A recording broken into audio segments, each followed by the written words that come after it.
Queridos irmãos, a paz do Senhor Jesus Cristo para todos. Aqui quem vos fala é o missionário Carlos Nixon.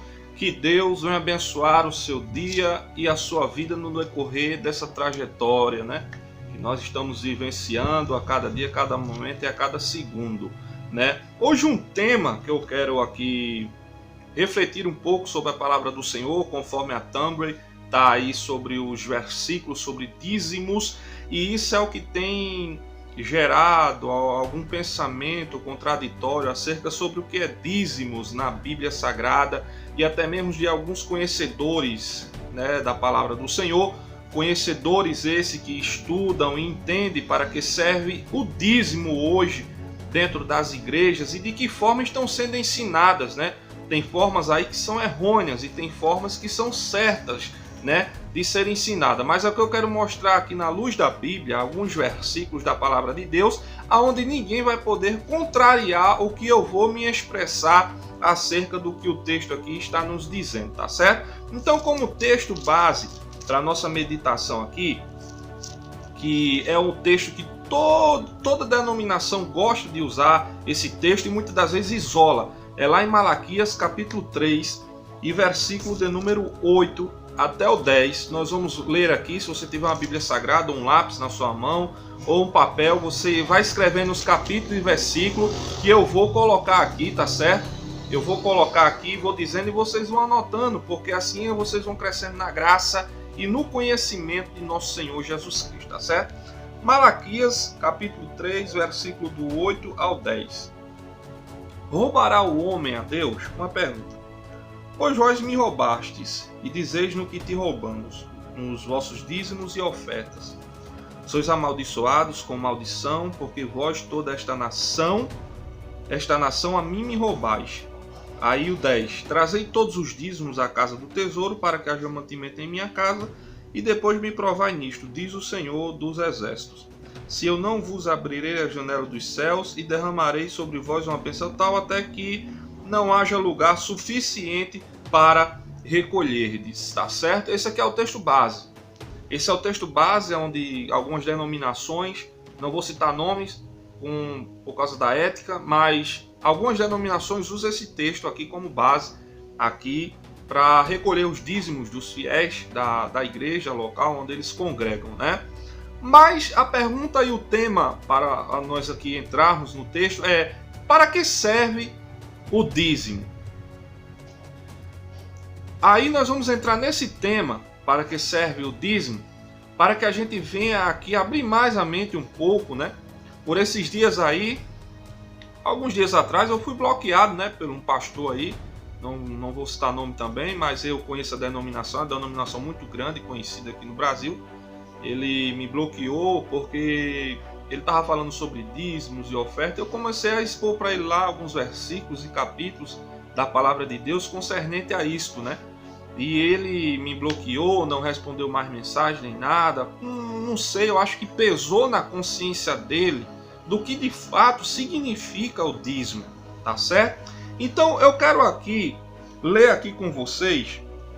Vamos ler lá no livro de Números 18, 21 aqui, um texto sagrado. Números 18, capítulo 18, versículo 21.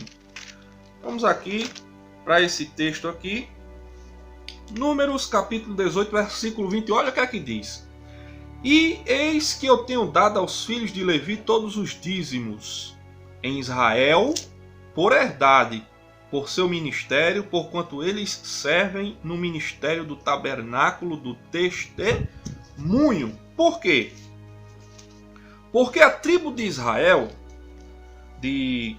a tribo de Levi, foi a única tribo que não recebeu herança, terras. Foi a única tribo que não recebeu herança, terras, na época que eles foram tomar Canaã ali.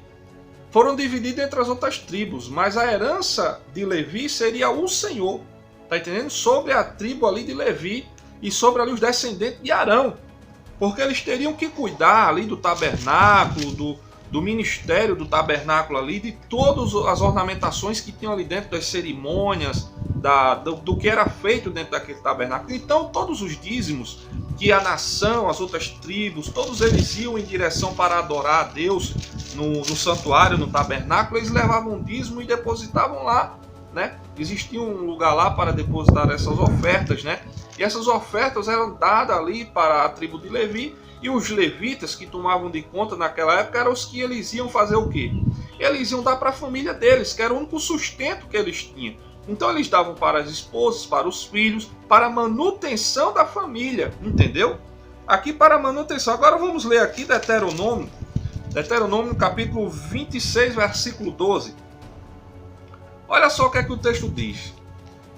Quando tiveres acabado de dizimar todos os dízimos da tua colheita no terceiro ano, o ano do dízimo, darás também ao levita, ao estrangeiro, ao órfão e à viúva, e comereis em vossas vilas e vos saciareis. Aqui, essa oferta, esse dízimo aqui, era um dízimo que ele era dado de 3 em 3 anos para a manutenção ali das viúvas, dos necessitados, dos órfãos que existiam naquela época, né? Daqueles que faziam parte ali da tribo de Levi, aquelas mulheres que tinham perdido seus esposos, que era sacerdote, ele possivelmente morreu, e deixou ali a esposa com seus filhos, e ali era para a manutenção deles também.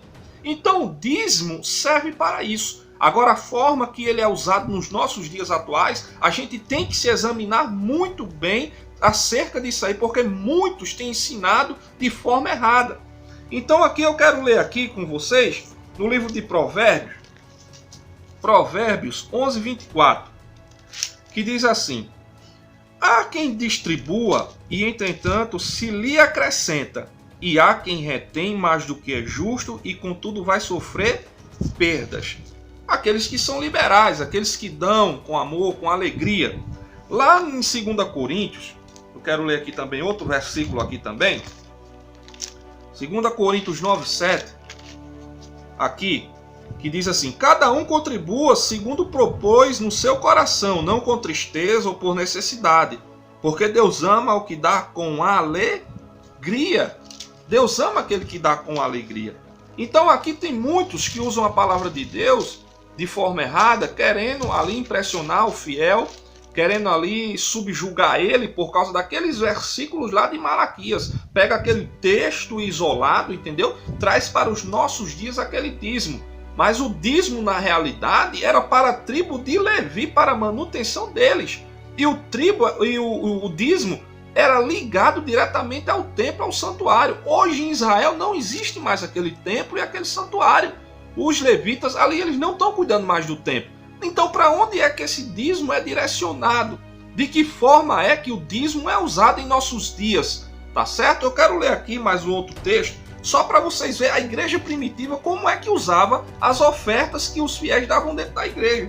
Olha aqui, Atos 11, 29, diz assim: e os discípulos determinaram mandar cada um conforme o que pudesse socorro aos irmãos que habitavam na Judéia. Olha só, versículo 30, eu quero ler também. O que eles com efeito fizeram, enviando os anciões por mão de Barnabé e de Saulo.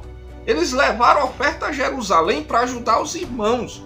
E nos nossos dias atuais, parece que a gente vê muitos aí que estão gulosos. Ensinam a palavra de Deus de forma errada e estão usando de guludices espirituais para saciar seus próprios desejos e bel prazer, né? Pessoas que estão usando a palavra de Deus em Malaquias, qualquer igreja que tiver aberta, vamos usar esse texto para arrecadar a oferta? Não, não é dessa forma.